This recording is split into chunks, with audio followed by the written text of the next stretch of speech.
Hello everyone. In this video we will read chapter 5 of our English reader book and the title of the poem is One Stormy Night. Now first let's talk about the word storm. Storm means when the winds begin to blow at a fast speed, at a rapid speed and it causes destruction, it's called a storm. ठीक है, जब हवा काफ़ी तेज़ चलने लगती है, इतनी तेज़ जिससे कि हमें नुकसान भी पहुंच सकता है, it's called storm. And this poem is about one such stormy night and what funny thing happened that stormy night that we have to read in this poem. So now let's read the poem without wasting any more time. So, two little kittens one stormy night began to quarrel and then to fight. One had a mouse and the other had none, and that's the way the quarrel began. तो दो छोटी छोटी बिल्लियाँ थीं और ये एक तूफ़ानी रात थी, ये एक स्टॉर्मी नाइट थी और वो दोनों ही बिल्लियाँ बिगैन टू क्वारल, दोनों ने ही झगड़ना शुरू कर दिया एंड देन टू फाइट, और ये बाद में दोनों लड़ने भी लगे. One had a mouse and the other had none. एक के पास एक माउस था, दूसरे के पास कुछ भी नहीं था. And that's the way the quarrel began. और इसी कारण से, इसी तरह से ये लड़ाई शुरू हो गई. बिगन मीन्स शुरू हो जाना. तो इसी कारण से ये लड़ाई शुरू हो गई. That one had a mouse, एक के पास तो एक चूहा था, but the other had none, दूसरा खाली हाथ था. I will have that mouse said the bigger one. You won't have that mouse said the other one. जो बड़ी वाली बिल्ली थी वो कहती है कि I will have that mouse, वो माउस मेरा होगा.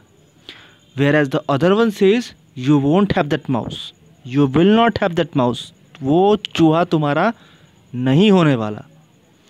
आई will have that mouse said the bigger cat. बड़ी बिल्ली कहती है कि I will have that mouse, मैं उस बिल्ली को लेकर रहूँगी. You will have that mouse, we will see about that.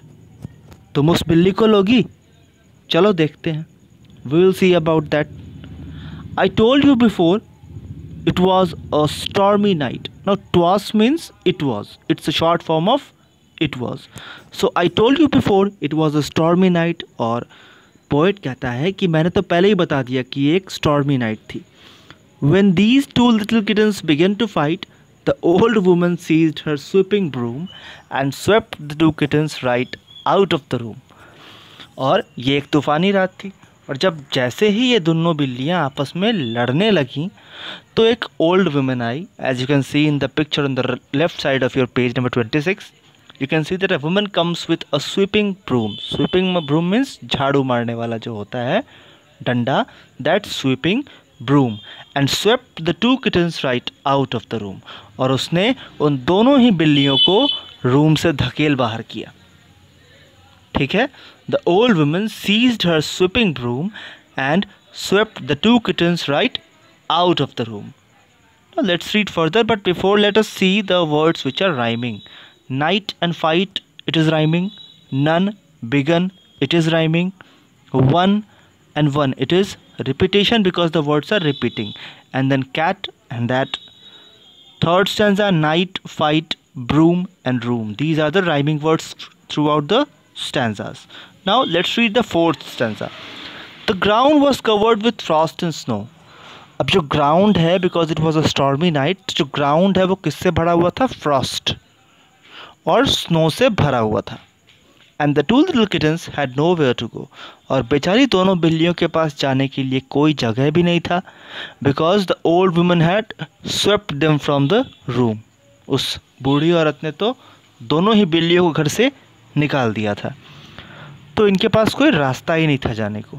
So the let them down on the mat at the door while the old woman finished sweeping the floor. तो जब तक कि वो ओल्ड वुमन फ्लोर को पोंछ रही थी, SVEEP कर रही थी, दोनों बिल्लियाँ चुपचाप डोर के बाहर पड़े हुए मैट पे लेटी थी.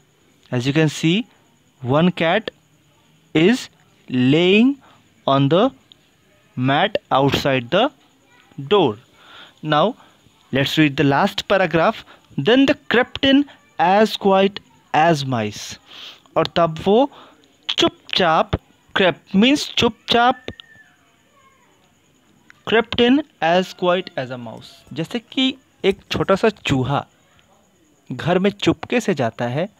In the same manner they crept in, they entered the house silently as quiet as mice, all with the snow and cold as ice.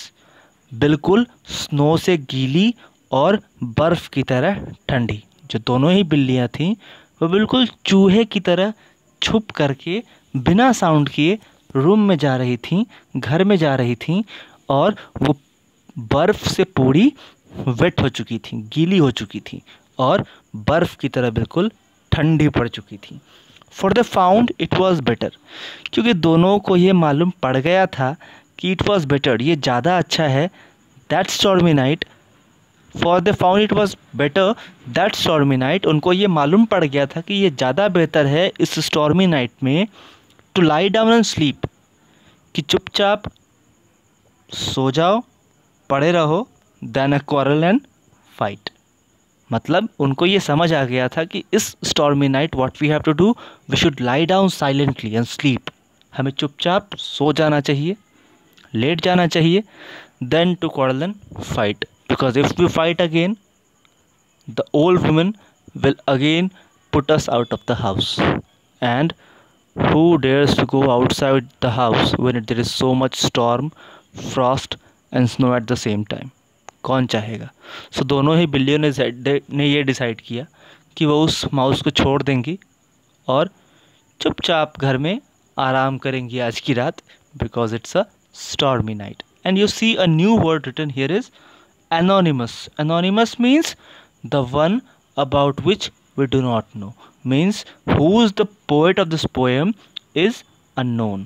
Okay, no one knows the poet of this poem. So that's all for today.